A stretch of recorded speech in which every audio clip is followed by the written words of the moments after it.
Which of the following best describes the ayan na, I've mentioned this kanina, the pre-operational stage in Piaget's theory? Would this be letter A? Children begin to use language and think symbolically, yet their reasoning is still intuitive and egocentric.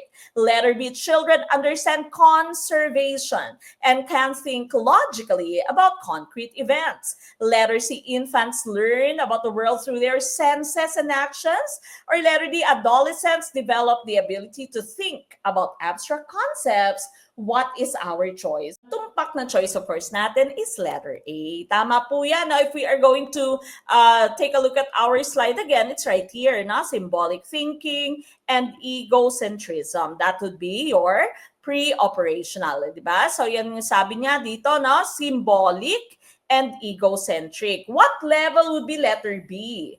Okay, letter B mo, conservation and logic but with concrete events. Ano to? Okay? This would be your concrete operational. Okay? So, concrete operational po yan. Letter C, you have senses. Okay? Sensory motor stage po ito.